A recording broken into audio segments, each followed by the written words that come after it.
வணக்கம். இந்திய நேரப்படி இரவு 8:30 மணி செய்திகள். முதலில் தலைப்புச் செய்திகளை காணலாம்.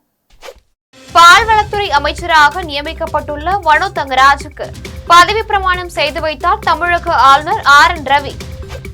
செந்தில் பாலாஜியின் ஜாமீன் மனுக்களை முடித்து வைத்த உச்சநீதிமன்றம். திரைப்பட நடிகர் அஜித்குமாருக்கு பத்மபூஷன் விருதை வழங்கினார் குடியரசுத் தலைவர் திரௌபதி முர்மு. உக்ரைன் மீது ரஷ்யா நடத்தும் போர் தற்காலிகமாக நிறுத்தம், அமைதி பேச்சுவார்த்தைக்கு தயாராக இருப்பதாகவும் ரஷ்ய அதிபர் புதின் அறிவிப்பு. திருப்பதி அருகே கண்டெய்னர் லாரி மீது கார் மோதிய கோர விபத்து, ஓசூரை சேர்ந்த 5 பேர் உயிரிழந்த சோகம். இனி விரிவான செய்திகளை காணலாம். சென்னை கிண்டியில் உள்ள ராஜ்பவனில் பால்வளத்துறை அமைச்சராக நியமிக்கப்பட்டுள்ள மனோ தங்கராஜுக்கு தமிழக ஆளுநர் RN ரவி பதவி பிரமாணம் செய்து வைத்தார். தமிழக அமைச்சரவையில் இருந்து செந்தில் பாலாஜி, பொன்முடி ஆகியோர் விடுவிக்கப்பட்டுள்ளனர். திமுக அரசு 2021ஆம் ஆண்டு பொறுப்பேற்ற பிறகு இவர்கள் 2 பேரும் இரண்டாவது முறையாக அமைச்சர் பதவியை இழந்துள்ளனர். செந்தில் பாலாஜி, பொன்முடி ஆகியோரிடமிருந்த துறைகள் 3 அமைச்சர்களுக்கு பகிர்ந்து அளிக்கப்பட்டுள்ளது. அதாவது போக்குவரத்து துறை அமைச்சர் S சிவசங்கருக்கு கூடுதலாக மின்துறை வழங்கப்பட்டுள்ளது. வீட்டு வசதி துறை அமைச்சர் S முத்துசாமிக்கு மதுவிலக்கு மற்றும் ஆயத்தீர்வைத்துறை கூடுதலாக ஒதுக்கப்பட்டுள்ளது. மேலும் காதி மற்றும் பால்வளத்துறை அமைச்சராக இருந்த ராஜ கண்ணப்பனிடமிருந்து பால்வளத்துறை எடுக்கப்பட்டு அதற்கு பதிலாக வனத்துறை வழங்கப்பட்டுள்ளது.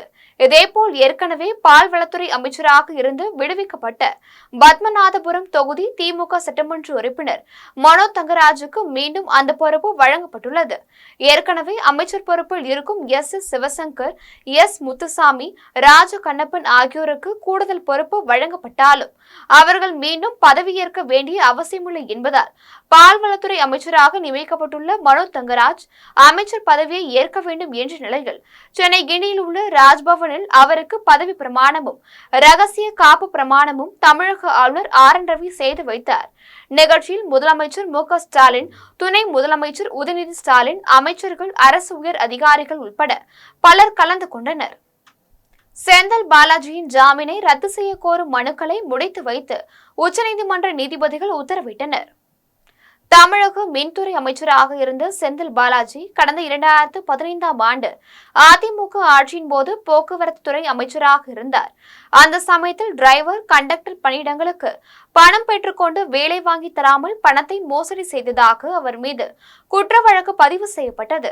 இந்த விவகாரத்தில் சட்டவிரோத பண பரிமாற்றம் நடந்துள்ளதாக கூறி செந்தில் பாலாஜியை அமலாக்கத்துறை கடந்த 2023ஆம் ஆண்டு ஜூன் மாதம் 14ஆம் தேதி கைது செய்து புழல் சிறையில் அடைத்தது.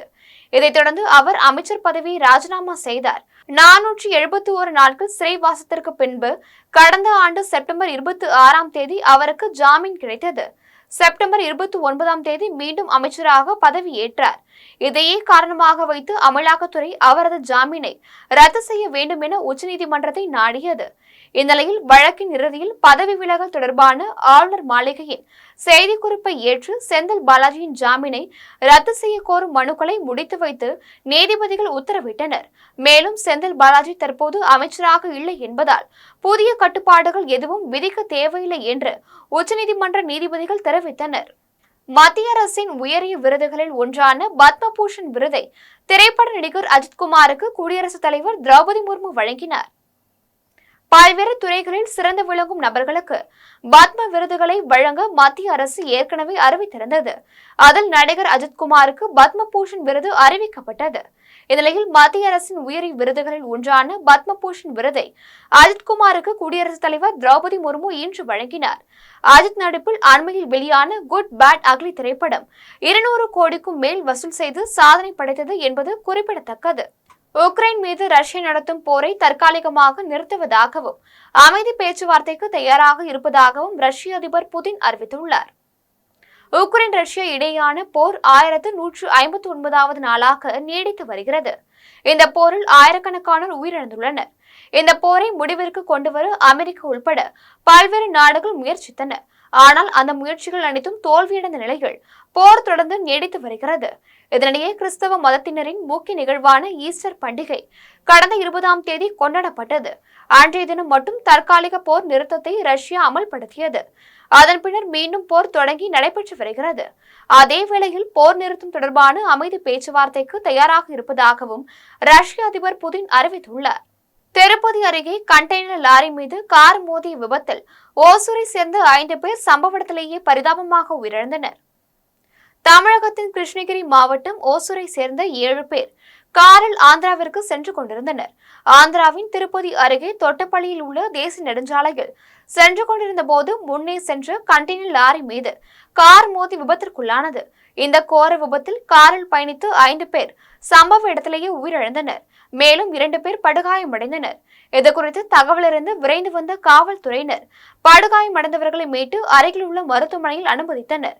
மேலும் உயிரிழந்தவர்களின் உடலை மீட்டு பிரேத பரிசோதனைக்காக மருத்துவமனைக்கு அனுப்பி வைத்தனர். மேலும் இந்த விபத்து தொடர்பாக காவல்துறையினர் விசாரணை நடத்தி வருகின்றனர். உயிரிழந்தவர்களின் பெயர் உள்ளிட்ட விவரம் இதுவரை வெளியாகவில்லை என காவல்துறையினர் தெரிவித்துள்ளனர். தூத்துக்குடியில் மத்திய அரசின் தொழிலாளர் நலத்துறை மற்றும் வேலைவாய்ப்புத்துறை சார்பில் வருங்கால வைப்பு நிதி பெறும் தொழிலாளர்களுக்கான விழிப்புணர்வு மற்றும் குறைதீர்க்கும் முகாம் நடைபெற்றது. தூத்துக்குடியில் மத்திய அரசின் தொழிலாளர் நலத்துறை மற்றும் வேலைவாய்ப்புத்துறை சார்பில் நிதி ஆப்கே நிகத் மற்றும் PF உங்களுடன் என்ற பெயரில் தூத்துக்குடி சக்தி விநாயகர் மேல்நிலைப் பள்ளிகள், தூத்துக்குடி மாவட்ட தொழிலாளர் வருங்கால வைப்பு நிதி அலுவலகம் சார்பில் அமலாக்க அதிகாரி கோமதி சுந்தரவேல் தலைமையில் சிறப்பு விழிப்புணர்வு மற்றும் குறைதீர்க்கும் முகாம் நடைபெற்றது.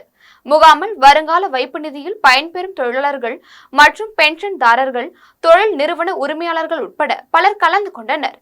முகாமில் ESI குறித்த விழிப்புணர்வு ஏற்படுத்தப்பட்டது. தூத்துக்குடியில் ஊதிய உயர்வு உள்ளிட்ட பல்வேறு கோரிக்கைகளை வலியுறுத்தி NLC தமிழ்நாடு பவர் லிமிடெட் ஒப்பந்த ஊழியர்கள் 12வது நாளாக தொடர் வேலைநிறுத்த போராட்டத்தில் ஈடுபட்டனர். தூத்துக்குடியில் மத்திய அரசிற்கு சொந்தமான NLC தமிழ்நாடு பவர் லிமிடெட் என்ற பெயரில் NDPL அனல் மின் நிலையம் செயல்பட்டு வருகிறது. இங்கிருந்து சுமார் 2 அலகுகள் மூலம் 1000 மெகாவாட் மின்சாரம் உற்பத்தி செய்யப்படுகிறது. இங்கு சுமார் 1350க்கும் மேற்பட்ட ஒப்பந்த பணியாளர்கள் பணிபுரிந்து வருகின்றனர். இந்நிலையில் இங்கு பணிபுரியும் ஒப்பந்த ஊழியர்களுக்கு NLC-யில் வழங்குவதை போன்று ஊதியம் வழங்க வேண்டும் என வலியுறுத்தி பல ஆண்டுகளாக ஒப்பந்த ஊழியர்கள் மற்றும் தொழிற்சங்கத்தினர் போராட்டத்தில் ஈடுபட்டு வருகின்றனர். இது தொடர்பாக சென்னை உயர்நீதிமன்றத்தில் நடைபெற்ற வழக்கில் கடந்த மார்ச் மாதம் 4ஆம் தேதி தூத்துக்குடி NLC தமிழ்நாடு பவர் லிமிடெட்டில் பணிபுரியும் ஒப்பந்த ஊழியர்களுக்கு NLC-யில் பணிபுரிபவர்களுக்கு வழங்குவதை போன்று ஊதியம் வழங்க வேண்டும் என நீதிமன்றம் உத்தரவிட்டது. இதனையடுத்து நீதிமன்ற உத்தரவை அமல்படுத்த வேண்டும் என வலியுறுத்தி கடந்த 17ஆம் தேதி இரவிலிருந்து ஒப்பந்த ஊழியர்கள் மற்றும் தொழிற்சங்கத்தினர் போராட்டத்தில் ஈடுபட்டனர்.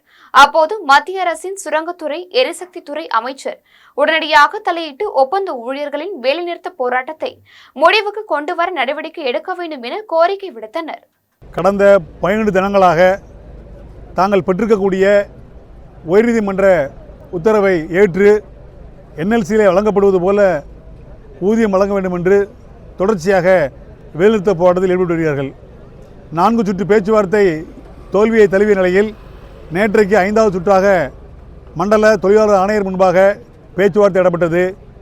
NLC-யில் இருந்து வந்திருந்த உயரதிகாரிகள் பேச்சுவார்த்தையில் கலந்து கொண்டார்கள். தொழிற்சங்கம் வைத்திருக்கக்கூடிய குறைஞ்சபட்ச கோரிக்கையை கூட நிர்வாகம் ஏற்க மறுத்த அடிப்படையில் நேற்றைய பேச்சுவார்த்தை தோல்வியில் முடிவடைந்திருக்கிறது. எனவே வேலைநிறுத்தம் தொடர்ந்து நடந்துபட்டு கொண்டிருக்கிறது. இந்த பேச்சுவார்த்தையை சுமூக முடிவு கொண்டு வர மத்திய அரசு இதில் தலையிட வேண்டும். குடியாத்தத்தில் அரிமா சங்கத்தின் சார்பில் நீரிழிவு சிகிச்சை மற்றும் இரத்த நாள பரிசோதனை முகாம் நடைபெற்றது. வேலூர் மாவட்டம் குடியாத்தம் அரிமா சங்கம், சென்னை அப்போலோ மருத்துவமனை ஆகியவை இணைந்து இலவச நீரிழிவு சிகிச்சை மற்றும் இரத்த நாள பரிசோதனை முகாமை அரிமா சங்க கூட்டத்தில் நடத்தியது. முகாமிற்கு அரிமா சங்க தலைவர் பாபு தலைமை வகித்தார். முகாமை அரிமா சங்கத்தின் மாவட்ட தலைவர் வெங்கடேஸ்வரன், அரிமா மாவட்ட ஆளுநர் சுரேஷ் ஆகியோர் முகாமினை தொடங்கி வைத்தனர். முகாமில் சென்னை அப்போலோ மருத்துவமனையின் இரத்த நாள அறுவை சிகிச்சை நிபுணர்கள் மருத்துவர் ராஜராஜன், வெங்கடேசன் ஆகியோர் தலைமையிலான மருத்துவர் குழுவினர் பங்கேற்று முகாமில் கலந்து கொண்ட 220 பேருக்கு சிகிச்சை அளித்தனர். மேலும் ECG, எக்கோ மற்றும் இரத்த நாள பரிசோதனை செய்தனர். இதில் பல்வேறு பகுதிகளைச் சேர்ந்த 7 எளியோர் பங்கேற்று பயனடைந்தனர். ஆத்தூர் அடுத்த ஏத்தாப்பூரில் உள்ள முத்துமலை முருகன் திருக்கோவிலில் நடிகர் ரோபோ சங்கர் தனது குடும்பத்தோடு சாமி தரிசனம் செய்தார். சேலம் மாவட்டம் ஆத்தூர் அடுத்த ஏத்தாப்பூரில் அமைந்துள்ள முத்துமலை முருகன் திருக்கோவிலில் 146 அடி உயரம் கொண்ட முருகன் சிலை உள்ளது. கோவிலுக்கு தமிழகத்தின் பல்வேறு மாவட்டங்களிலிருந்தும் ஏராளமான பக்தர்கள் சாமி தரிசனம் செய்து வருகின்றனர்.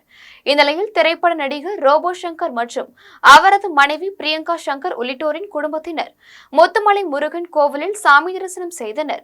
அவருக்கு கோவில் நிர்வாகம் சார்பில் சிறப்பான வரவேற்பு அளிக்கப்பட்டது. அதனைத் தொடர்ந்து ரோபோ சங்கர் மனைவி மனமுருகி சாமி தரிசனம் செய்தார். அதன் பின்னர் முத்துமலை முருகன் கோவிலில் சாமி தரிசனம் செய்த பக்தர்கள் ரோபோ சங்கருடன் செல்ஃபி எடுத்து மகிழ்ந்தனர். சேலத்திலிருந்து சென்னை செல்வதற்காக காரில் சென்ற நிலையில் முருகப்பெருமானை தரிசனம் செய்ததாக திரைப்பட நடிகர் ரோபோ சங்கர் தெரிவித்தார். வக்ஃப் வாரிய திருத்த சட்டத்தின் நன்மைகள் குறித்து இஸ்லாமிய இளைஞர்களை சந்தித்து விளக்கி வருகிறோம் என்று மதுரையில் தமிழ் மாநில முஸ்லிம் லீக் கட்சியின் தலைவர் ஷேக் தாவூது தெரிவித்தார். மதுரையில் வக்ஃப் வாரிய திருத்த சட்டத்திற்கு ஆதரவாக தனி ஒருவராக குரல் கொடுக்கும் தமிழ் மாநில முஸ்லிம் லீக் கட்சியின் தலைவர் ஷேக் தாவூது காஷ்மீர் மாநிலம் பகல்காமில் நடைபெற்ற தீவிரவாத தாக்குதலில் உயிரிழந்தவர்களுக்கு 5 நிமிடம் மௌன அஞ்சலி செலுத்தினார். அதன் பின்னர் செய்தியாளர்களை சந்தித்து பேசினார்.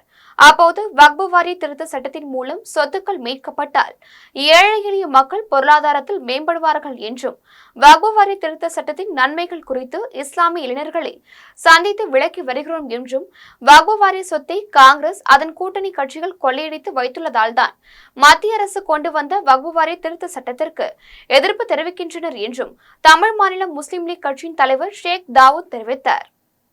9 லட்சம் கோடிக்கு மேல் உள்ள இந்தியா முழுவதும் உள்ள சொத்தை அனுபவித்து வருகிறார்கள். அந்த சொத்து ஏழை எளிய மக்களுக்காக இறைவன் பெயரால் எழுதப்பட்ட சொத்து. அந்த சொத்தை மீட்டெடுக்கும் குழுவாக இயக்கமாக தமிழ் மாநில முஸ்லீம் லீக் தமிழகத்திலே அதை தொடங்கி இருக்கிறது. இந்தியா முழுவதும் எடுத்து சொல்ல இருக்கிறோம். முதலாக கோயம்புத்தூரிலே அங்கே அந்த இயக்கம் தொடங்கப்பட்டு அங்கே அது நடந்து கொண்டிருக்கிறது. இளைஞர்களை பெரும்பாலும் அதிலே இணைத்து செயல்பட்டு கொண்டிருக்கிறோம். அதை போலவே வேலூரிலே அந்த இயக்கம் தொடங்கப்பட்டு வேலூரிலும் பத்திரிகையாளர்கள் சந்திப்பு முடித்து அங்கேயும் இளைஞர்கள் அது பெருவாரியாக இணைந்து வேலை செய்கிறார்கள். அதற்கு அடுத்து சென்னையிலே அந்த இயக்கத்தை ஆரம்பித்து சென்னையிலே இருக்கின்ற தமிழ் மாநில முஸ்லீம் லீக்கினுடைய இளைஞர்களும் இளம் பெண்களும் அதிலே இயங்கி தொடர்ச்சியாக வேலை செய்து வருகிறார்கள். அதே போல இன்று நாம் மதுரையிலேயும் இந்த இயக்கத்தை தொடங்கி இருக்கிறோம். விருத்தாச்சலம் அருகே தனியார் மின் உற்பத்தி செய்யும் நிறுவனத்தில் பணிபுரியும் தொழிலாளர்களை பணி நீக்கம் செய்ய முயற்சி செய்வதை கண்டித்து விடுதலை சிறுத்தைகள் கட்சியினர் நிறுவனத்தை முற்றுகையிட்டு போராட்டத்தில் ஈடுபட்டனர். கடலூர் மாவட்டம் விருத்தாச்சலம் அடுத்த ஊத்தாங்கல் கிராமத்தில் Dhaka Neyveli power company private limited என்ற தனியார் நிறுவனம் செயல்பட்டு வருகிறது. இந்நிறுவனம் CLDS கம்பெனி மூலம் NLC நிறுவனத்திலிருந்து ரயில் மூலமாக நிலக்கரி இறக்குமதி செய்து மின்சாரம் உற்பத்தி செய்யப்பட்டு வருகிறது. இந்நிலையில் கடந்த 22 ஆண்டுகளுக்கும் மேலாக சுமார் 87 தொழிலாளர்கள் டாக்கா நெய்வேலி பவர் கம்பெனியில் பணிபுரிந்து வந்த நிலையில் எவ்வித முன்னறிவிப்பு இன்றி திடீரென ஒப்பந்தம் ரத்தாகிவிட்டதாக கூறி 87 தொழிலாளர்களை பணி நீக்கம் செய்ய நிறுவனம் முயற்சி செய்து வருகிறது. இதனை கண்டித்து விடுதலை சிறுத்தைகள் கட்சியின் கடலூர் மைய மாவட்ட செயலாளர் BR நீதிவள்ளல் தலைமையில் பாதிக்கப்பட்ட 100க்கும் மேற்பட்ட தொழிலாளர்களுடன் விடுதலை சிறுத்தைகள் கட்சியின் நிர்வாகிகள் தனியார் நிறுவனத்தை முற்றுகையிட்டு போராட்டத்தில் ஈடுபட்டனர். அப்போது காவல்துறையினருக்கும் விடுதலை சிறுத்தை கட்சிக்கும் இடையே தள்ளுமுள்ளு ஏற்பட்டது. இதையடுத்து காவல்துறையினர் சம்பந்தப்பட்ட தனியார் நிறுவன அதிகாரிகளுடன் பேச்சுவார்த்தைக்கு ஈடுபட அழைப்பு விடுத்ததன் பேரில் அனைவரும் போராட்டத்தை கைவிட்டு கலைந்து சென்றனர். 14 பேரை முதல் கட்டமாக பணி நீக்கம் செய்து விட்டார்கள். எங்களையும் பணி நீக்கம் செய்வதற்கு தயாராக உள்ளனர். எங்களிடமும் அந்த கடிதத்தை வழங்க முற்பட்டார்கள். ஆனால் நாங்கள் அந்த கடிதத்தை பெறாமல் வந்துவிட்டோம் என்று சொன்னார்கள். விடுதலை சிறுத்தைகளை சந்தித்து ஆதரவு கேட்டார்கள். உடனடியாக விடுதலை சிறுத்தைகளின் சார்பில் முதல் கட்டமாக இன்றைக்கு முற்றுகை போராட்டத்தை நடத்தியிருக்கிறோம்.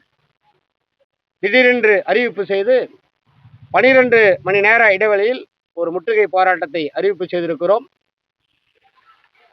அவருடைய பொது மேலாளரை TAQA Neyveli power company private limited அதனுடைய ஜெனரல் மேனேஜர் GM பொது மேலாளரை சந்தித்து விடுதலை சிறுத்தைகளின் சார்பிலும் 87 தொழிலாளர்களின் கூட்டமைப்பின் சார்பிலும் இன்றைக்கு நாங்கள் கோரிக்கை கடிதத்தை வழங்க இருக்கிறோம்.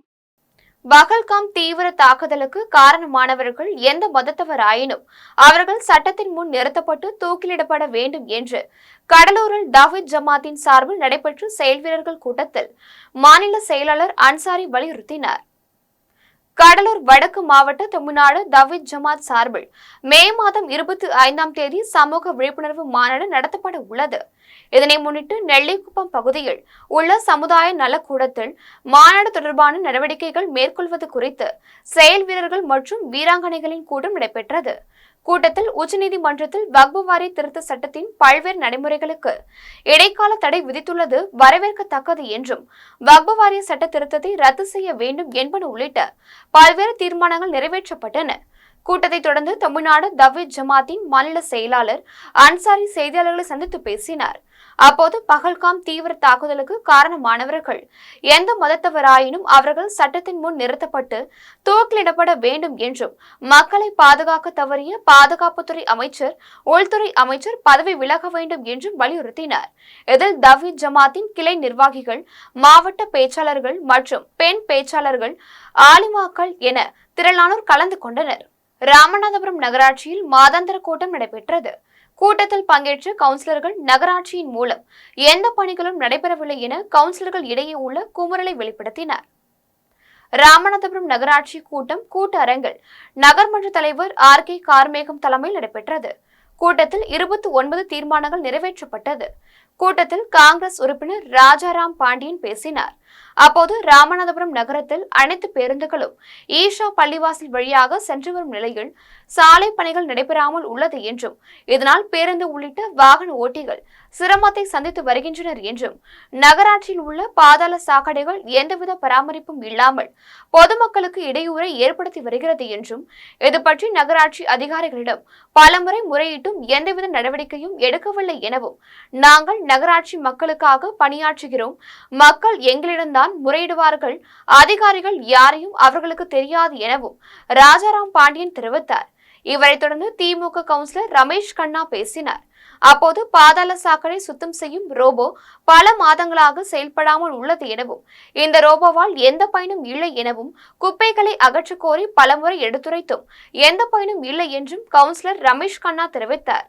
ஜம்மு காஷ்மீரில் பயங்கரவாத தாக்குதலில் உயிரிழந்தவர்களுக்கு சென்னை ராயபுரத்தில் மெழுகுவர்த்தி ஏந்தி அஞ்சலி செலுத்தும் நிகழ்ச்சி நடைபெற்றது.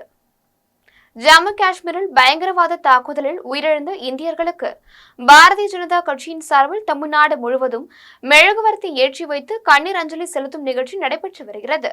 அதன் ஒரு பகுதியாக சென்னை ராயபுரம் GE சாலையில் பாரதிய ஜனதா கட்சியின் ராயபுரம் தொகுதி சார்பில் வடசென்னை மாவட்ட தலைவர் நாகராஜ் முன்னிலையிலும் நிரஞ்சன் குமார் தலைமையிலும் பாரதிய ஜனதா கட்சியினர் மற்றும் பொதுமக்கள் திரளாக கலந்து கொண்டு ஜம்மு காஷ்மீரில் பயங்கரவாத தாக்குதலில் உயிரிழந்த இந்தியர்களுக்கு மெழுகுவர்த்தி ஏந்தி அஞ்சலி செலுத்தினர். அதன் பின்னர் பயங்கரவாத தாக்குதலில் ஈடுபட்டவர்கள் மீது பிரதமர் நரேந்திர மோடி தகுந்த பாடம் புகட்டுவார் என தெரிவித்ததோடு பயங்கரவாதிகளுக்கு எதிராக கண்டன கோஷங்களை எழுப்பினர். இதில் பாஜக மாவட்ட பொதுச் செயலாளர் வன்னிராஜன், ராயபுரம் மேற்கு மண்டல தலைவர் பிரகாஷ் உள்ளிட்ட 100க்கும் மேற்பட்டோர் கலந்து கொண்டு மௌன அஞ்சலி செலுத்தினர். ஸ்ரீபெரும்புதூர் மக்களுக்கு நலத்திட்ட உதவிகளையும் முதியோர் உதவி தொகைகளையும் முறையாக வழங்காத ஸ்ரீபெரும்புதூர் நகராட்சி நிர்வாகத்தை கண்டித்து ஸ்ரீபெரும்புதூரில் அதிமுக சார்பில் கண்டன ஆர்ப்பாட்டம் நடைபெற்றது. பெண்களை இழிவுபடுத்தி பேசிய பொன்முடியை கண்டித்தும் அடிப்படை வசதிகளை முறையாக செய்து கொடுக்காத ஸ்ரீபெரும்புதூர் நகராட்சியை கண்டித்தும் காஞ்சிபுரம் மாவட்டம் ஸ்ரீபெரும்புதூரில் அங்காளம்மன் கோவில் முன்பாக அதிமுக சார்பில் கண்டன ஆர்ப்பாட்டம் நடைபெற்றது. ஆர்ப்பாட்டத்தில் சிறப்பு அழைப்பாளராக அதிமுக கொள்கை பரப்பு செயலாளர் வைகை செல்வன் கலந்து கொண்டு கண்டன உரையாற்றினார். ஆர்ப்பாட்டத்தை தொடர்ந்து வைகை செல்வன் செய்தியாளர்களை சந்தித்து பேசினார். அப்போது ஸ்ரீபெரும்புதூர் நகராட்சி ஸ்ரீபெரும்புதூர் மக்களுக்கு நலத்திட்ட உதவிகளையும் முதியோர் உதவி தொகைகளையும் முறையாக வழங்கவில்லை எனவும் தெரிவித்தார். மேலும் மின்சார வசதி, சாலை வசதி உள்ளிட்ட அடிப்படை வசதிகளை மேற்கொள்ளாமல் ஸ்ரீபெரும்புதூர் நகராட்சி மெத்தன போக்காக செயல்படுகிறது என்றும் இதனை கண்டித்து அதிமுக சார்பில் கண்டன ஆர்ப்பாட்டத்தில் ஈடுபட்டதாகவும் அதிமுக கொள்கை பரப்பு செயலாளர் வைகை செல்வன் தெரிவித்தார். இதில் காஞ்சிபுரம் மாவட்ட செயலாளரும் முன்னாள் அமைச்சருமான சோமசுந்தரம், ஸ்ரீபெரும்புதூர் முன்னாள் சட்டமன்ற உறுப்பினர் மதனந்தபுரம் பழனி, காஞ்சிபுரம் மாவட்ட துணை செயலாளர் போந்தூர் செந்தில்ராஜன், ஸ்ரீபெரும்புதூர் நகர கழக செயலாளர் போந்தூர் மோகன், சேந்தமங்கலம் ஊராட்சி மன்ற தலைவர் சார்லஸ் உட்பட 2000க்கும் மேற்பட்ட அதிமுக நிர்வாகிகள் கலந்து கொண்டனர். மயிலாடுதுறையில் மாவட்ட விளையாட்டு மேம்பாட்டணி சார்பில் கோடைக்கால விளையாட்டு பயிற்சி முகாம் நடைபெற்றது. தமிழ்நாடு விளையாட்டு மேம்பாட்டு அணி மூலம் தமிழக மாணவ மாணவிகள் எந்த விளையாட்டு பிரிவில் சிறந்து விளங்குகிறார்கள் என்பதை கண்டறிந்து அவ்விளையாட்டுகளில் மாணவர்களுக்கு சிறப்பு பயிற்சி வழங்கி விளையாட்டு திறனை ஊக்குவிக்கும் வகையில் ஒவ்வொரு ஆண்டும் தமிழகத்தில் மாவட்டந்தோறும் கோடைக்கால பயிற்சி முகாம் நடைபெற்று வருகிறது. அந்த வகையில் மயிலாடுதுறை மாவட்டத்தில் விளையாட்டு மேம்பாட்டு அணி சார்பில் கிராமங்கள் தோறும் மாவட்ட விளையாட்டு மேம்பாட்டு அணி அமைப்பாளரும் அமைச்சர் கபடி கழக தலைவருமான ரஜினி தலைமையில் 14 வயது முதல் 21 வயது வரையுள்ள விளையாட்டு வீராங்கனைகளுக்கான கபடி போட்டி நடைபெற்று வருகிறது. இந்நிலையில் சேத்தூர் கிராமத்தில் மகளிருக்காக தொடங்கிய கபடி போட்டியினை அமைச்சர் கபடி கழக தலைவர் ரஜினி தொடங்கி வைத்தார். அதனைத் தொடர்ந்து விளையாட்டு வீராங்கனைகளுக்கான விளையாட்டு உபகரணங்கள் மற்றும் சீருடைகள் வழங்கினார். போட்டியில் மயிலாடுதுறை RHV அணி, கூத்தியாம்பேட்டை, மன்னிப்பள்ளம், தேரெழுந்தூர் உள்ளிட்ட பல்வேறு கிராமங்களைச் சேர்ந்த அணியினர் கலந்து கொண்டனர். ஜக்கம்பட்டியில் பாஜக மூத்த நிர்வாகி நாகேந்திரன் தலைமையில் பாஜக கட்சி அலுவலகத்தை திறந்து வைக்கும் விழா நடைபெற்றது. தேனி மாவட்டம் ஜக்கம்பட்டியில் பாஜக கட்சி அலுவலகத்தை திறந்து வைக்கும் விழா நடைபெற்றது. விழாவிற்கு பாஜக மூத்த நிர்வாகி நாகேந்திரன் தலைமையேற்று கட்சி அலுவலகத்தை திறந்து வைத்தார். அதனைத் தொடர்ந்து பாஜக மூத்த நிர்வாகிகள் குத்துவிளக்கேற்றி வைத்து அலுவலகத்தை திறந்து வைத்தனர். அதன் பின்னர் விழாவில் பங்கேற்ற கட்சியின் உறுப்பினர்கள் பாஜகவை வாழ்த்தியும் பிரதமர் நரேந்திர மோடியின் சிறப்பான ஆட்சியை வாழ்த்தியும் கோஷங்களை எழுப்பினர். அதனைத் தொடர்ந்து நிகழ்ச்சிக்கு வந்திருந்த பாஜக நிர்வாகிகளுக்கும் பொதுமக்களுக்கும் இனிப்புகளை வழங்கி கொண்டாடினர். விழாவில் ஆண்டிப்பட்டி மற்றும் சுற்றுவட்டார பகுதிகளைச் சேர்ந்த பாரதிய ஜனதா கட்சி நிர்வாகிகள் மற்றும் தொண்டர்கள் என ஏராளமானோர் கலந்து கொண்டனர். கறிக்கோழி வளர்ப்பு கூலியை ரூபாய் 20 உயர்த்த வேண்டும் என்பன உள்ளிட்ட பல்வேறு கோரிக்கைகளை வலியுறுத்தி சென்னை எழும்பூரில் தமிழ்நாடு கறிக்கோழி வளர்ப்பு விவசாயிகள் சங்கத்தினர் போராட்டத்தில் ஈடுபட்டனர். சென்னை எழும்பூரில் ராஜரத்னம் ஸ்டேடியம் அருகில் தமிழ்நாடு கறிக்கோழி வளர்ப்பு விவசாயிகள் சங்கத்தினர் பல்வேறு கோரிக்கைகளை வலியுறுத்தி போராட்டத்தில் ஈடுபட்டனர். அப்போது கறிக்கோழி வளர்ப்பு கூலியை ரூபாய் 20 உயர்த்த வேண்டும், நிலவாரியம் ESI மருத்துவ வசதி ஏற்படுத்த வேண்டும், ஆண்டுதோறும் முத்தரப்பு பேச்சுவார்த்தை நடத்தி கூலி உயர்வை நிர்ணயம் செய்ய வேண்டும், கறிக்கோழி பண்ணைகளுக்கு இலவச மின்சாரமும் வங்கிகள் மூலம் மானியத்துடன் கடன் வழங்க வேண்டும், தமிழக அரசு கோழி குஞ்சுகளை வழங்க நடவடிக்கை எடுத்திட வேண்டும் என்பன உள்ளிட்ட பல்வேறு கோரிக்கைகளை வலியுறுத்தினர். போராட்டத்தில் விவசாயிகள் சங்கத்தின் பொதுச் செயலாளர் கோபி பெருமாள், மார்க்சிஸ்ட் கம்யூனிஸ்ட் கட்சியின் மாநில செயலாளர் சண்முகம் உட்பட பலர் கலந்து கொண்டனர். இல்லை இப்போ செய்யப்பட்டிருக்கிற மாற்றங்கள் எத்தகைய சூழ்நிலையில் நடைபெற்றிருக்கின்றதும் உங்கள் எல்லாத்துக்குமே தெரியும். உச்சநீதிமன்றத்தினுடைய தலையீடு, ஏற்கனவே அமைச்சர் பொன்முடியை அந்த மத உணர்வுகளை புண்படுத்தக்கூடிய வகையில் பேசியது, அதை ஒட்டி இத்தகைய பிரச்சனைகளை ஒட்டி தான் அந்த அமைச்சரவை மாற்றம் ஏற்பட்டிருக்கிறது. அது இயல்பான நல்ல மாற்றம் என்று தான் நான் கருதுகிறேன். இன்னொன்று, அமைச்சரவை மாற்றி அமைப்பது என்பதெல்லாம் முதலமைச்சருடைய தனிப்பட்ட உரிமை. அதில் நாம் தலையிடுறது அல்லது நம்ம கருத்து சொல்கிறதுக்கு இல்லை. நீங்கள் சொல்கிற மாதிரி ஏற்கனவே அரசாங்கம் என்பது நிரந்தரமானது, அரசு அதிகாரிகளால் வழிநடத்தப்படுகிறது. அதனால் அவங்களுடைய உதவியோடு எந்த புதிய அமைச்சர் யார் வந்தாலும் சிறந்த நிர்வாகத்தை அவர்களால் தர முடியும். ரெண்டாவது, அமைச்சரவை என்பது ஒரு கூட்டாக செயல்படக்கூடிய ஒரு அமைப்பு தான். அதனால் அதில் ஒரு குறிப்பிட்ட தனிநபருடைய எஃபிஷியன்சி என்னன்றதை பொறுத்து அது பிரச்சனை இல்லை. ஏற்கனவே ஒரு நிர்வாகம் என்பது, அரசு நிர்வாகம் என்பது நிரந்தரமானது. அதனால் அவங்க கற்றுக்கொள்வதற்கான வாய்ப்பு இருக்குது. அது ஒன்றும் பிரச்சனை. நமக்கு நாமை திட்டத்தின் மூலம் ரூபாய் 76 லட்சம் மதிப்பீட்டில் படூர் ஊராட்சிக்கு புதிய தார் சாலை அமைத்துக் கொடுத்த படூர் ஊராட்சி மன்ற பெண் தலைவர் தாரா சுதாகருக்கு பொதுமக்கள் நன்றியையும் வாழ்த்துக்களையும் தெரிவித்தனர். செங்கல்பட்டு மாவட்டம் சென்னை அடுத்த படூர் ஊராட்சியில் 500க்கும் மேற்பட்ட குடும்பத்தினர் வசித்து வருகின்றனர். மேலும் இப்பகுதியில் பல அடுக்குமாடி குடியிருப்புகளும் ஏற்றுமதி நிறுவனங்கள் அமைந்துள்ளது. இந்நிலையில் ஆண்டுதோறும் மழை காலங்களில் பாரதியார் சாலையில் வெள்ளம் சூழப்பட்டு போக்குவரத்து முற்றிலும் துண்டிக்கப்படுவதால் இப்பகுதியில் வசிக்கும் பொதுமக்கள், பள்ளி மாணவ மாணவிகள் படகுகள் மூலமாக வெளியே சென்று மீண்டும் தங்கள் வீடுகளுக்கு படகுகள் மூலமாக வீடு திரும்புவது கடந்த 25 ஆண்டுகளாக நிகழ்ந்து வருகிறது. இந்த நிலையில் படூர் ஊராட்சி மன்ற பெண் தலைவர் தாரா சுதாகரின் சீரிய முயற்சியால் நமக்கு நாமை திட்டத்தின் மூலம் ரூபாய் 76 லட்சம் மதிப்பீட்டில் புதிய தார் சாலை அமைக்கப்பட்டு அதன் திறப்பு விழா ஊராட்சி மன்ற தலைவர் தாரா சுதாகர் தலைமையில் நடைபெற்றது. விழாவில் சிறப்பு அழைப்பாளராக திருப்போரூர் ஒன்றிய பெருந்தலைவர் இதயவர்மன் கலந்து கொண்டு சாலையை ரிப்பன் வெட்டி பொதுமக்களின் பயன்பாட்டிற்கு திறந்து வைத்தார். அதனைத் தொடர்ந்து பாரதிதாசன் தெரு, திருவள்ளுவர் தெரு, வள்ளலார் தெரு ஆகியவற்றையும் திறந்து வைத்தார். இதனால் அப்பகுதியில் வசிக்கும் 500க்கும் மேற்பட்ட குடும்பத்தினர் நிம்மதியடைந்தனர். புதிய தார் சாலை அமைக்க காரணமாக இருந்த படூர் ஊராட்சி மன்ற பெண் தலைவர் தாரா சுதாகருக்கு பொதுமக்கள் நன்றியையும் வாழ்த்துக்களையும் தெரிவித்தனர்.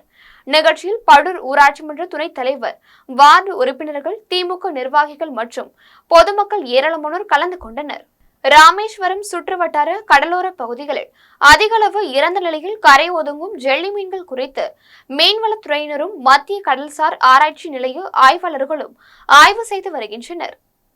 ராமநாதபுரம் மாவட்டம் மன்னார் வளைகுடா மற்றும் பாக் ஜலசந்தி கடற்பகுதியில் மீனவர்கள் மீன்பிடிக்கும் போது வலையில் மற்ற மீன்களுடன் ஜெல்லி மீன்களும் சிக்கிக் கொள்கின்றன.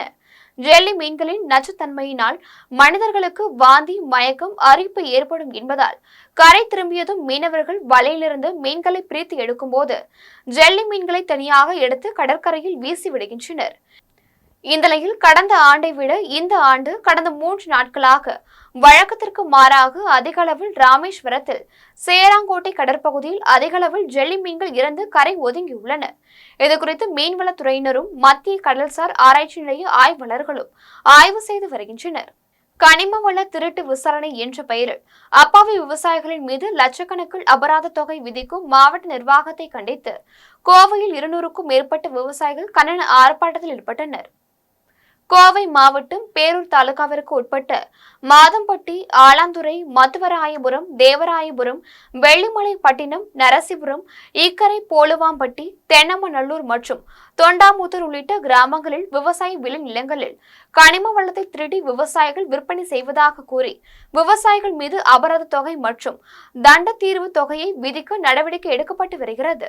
இந்நிலையில் மாவட்ட நிர்வாகத்தின் இந்த நடவடிக்கைக்கு எதிர்ப்பு தெரிவித்து தமிழ்நாடு விவசாயிகள் சங்கத்தின் சார்பில் 200க்கும் மேற்பட்ட விவசாயிகள் கோவை தெற்கு வட்டாட்சியர் அலுவலகம் முன்பு கண்டன ஆர்ப்பாட்டத்தில் ஈடுபட்டனர். அப்போது ஏழை அப்பாவி விவசாயிகள் மீது லட்சக்கணக்கில் அபராதம் விதிப்பதாகவும் விவசாய நிலங்களில் விவசாயத்திற்கு நிலத்தை சமப்படுத்துவதற்காக மண் எடுத்தாலும் விவசாயிகளுக்கு பல லட்சம் ரூபாய் அபராதம் விதிக்கப்படுகிறது எனவும் கனிம வள கொள்ளையர்களுக்கு கனிம வளத்துறையினர் துணை போவதாகவும் குற்றம் சாட்டி விவசாய சங்கத்தினர் கண்டன முழக்கங்களை எழுப்பினர். இது தொடர்பாக விவசாயிகள் தெரிவிக்கையில், மேற்கு தொடர்ச்சி மலை அடிவார பகுதியில் விவசாயிகள் மேட்டுப்பாலத்தில் துவங்கி மதுக்கர் வரை குறிப்பாக நரசிபுரம், தொண்டாமுத்தூர், மதுராயபுரம், தேவராயபுரம் போன்ற பகுதிகளில் மேற்கு தொடர்ச்சி மலை அடிவார பகுதிகளில் கடந்த 30 ஆண்டுகளாக கரடுமலை, குப்பனூர் 30 ஆண்டுகளுக்கு முன்பு விவசாயிகள் மண்ணை எடுத்து விட்டார்கள், செம்மண்ணை கடத்தி விட்டார்கள். ஆகவே இவர்களெல்லாம் குற்றவாளிகள் என்று புதிதாக ஒரு கண்டுபிடித்து, அதாவது மனிதர்கள் கண்டுபிடிக்கவில்லை, ட்ரோன் மூலியமாக இதெல்லாம் விவசாயிகள் மண்ணை திருடி விட்டார்கள் என்று கோர்ட் உத்தரவு என்கிற பெயரில் அதிகாரிகள் ஆய்வு செய்து 500க்கும் மேற்பட்ட விவசாயிகள் மீது, ஏராளமான விவசாயிகள் மாவட்டம் முழுக்க பன்னிமடையிலிருந்து கோவனூர் வரைக்கும், மேட்டுப்பாளையம் வரைக்கும், மதுக்கரை வரைக்கும், சூலூர், போகம்பட்டி, நான் சொல்ற இதர பகுதிகள். கும்பகோணத்தில் நடைபெறும் மகாமகம் திருவிழாவை தேசிய திருவிழாவாக அறிவிக்க வேண்டும் என மத்திய அரசிடம் கோரிக்கை வைக்க உள்ளேன் என்று கும்பகோணத்தில் அகில பாரத இந்து மகா சபாவின் தேசிய தலைவர் சுவாமி சக்கரபாணி மகராஜ் தெரிவித்தார். தஞ்சை மாவட்டம் கும்பகோணம் மகாமகம் குளம் மற்றும் காசி விஸ்வநாத திருக்கோவிலுக்கு சென்று சுவாமி தரிசனம் செய்த பின்னர் அகில பாரத இந்து மகா சபாவின் தேசிய தலைவர் சுவாமி சக்கரபாணி மகராஜ் செய்தியாளர்களை சந்தித்து பேசினார்.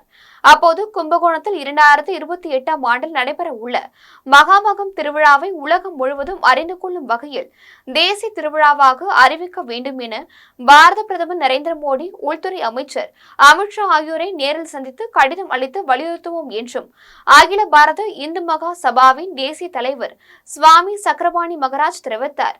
செய்தியாளர் சந்திப்பின் போது தமிழ் மாநில தலைவர் தா பாலசுப்ரமணியன், மாநில பொதுச் செயலாளர் ராம நிரஞ்சன் மற்றும் அகில பாரத இந்து மகா சபாவின் மாநில, மாவட்ட கிளை நிர்வாகிகள் பலர் உடனிருந்தனர்.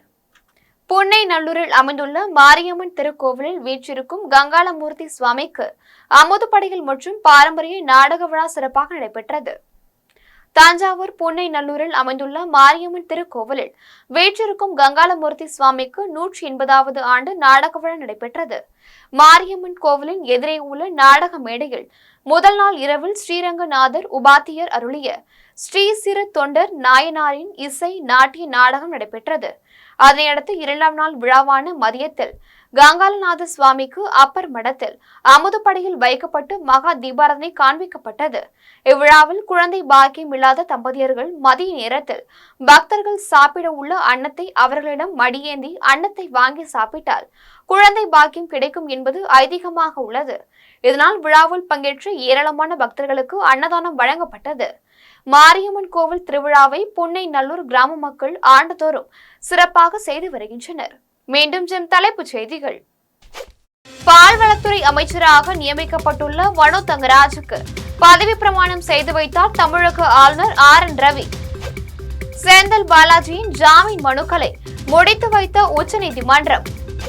திரைப்பட நடிகர் அஜித்குமாருக்கு பத்மபூஷன் விருதை வழங்கினார் குடியரசுத் தலைவர் திரௌபதி முர்மு. உக்ரைன் மீது ரஷ்யா நடத்தும் போர் தற்காலிகமாக நிறுத்தம், அமைதி பேச்சுவார்த்தைக்கு தயாராக இருப்பதாகவும் ரஷ்ய அதிபர் புதின் அறிவிப்பு. திருப்பதி அருகே கண்டெய்னர் லாரி மீது கார் மோதிய கோர விபத்து, ஓசூரை சேர்ந்த 5 பேர் உயிரிழந்த சோகம். இத்துடன் ஜெம் செய்திகள் நிறைவடைகின்றன. மீண்டும் ஜெம் செய்திகள் நள்ளிரவு 12 மணிக்கு. உடனுக்குடன் செய்திகளை காண ஜெம் live.tv என்ற இணையதளத்தில் இணைந்திருங்கள். நன்றி, வணக்கம்.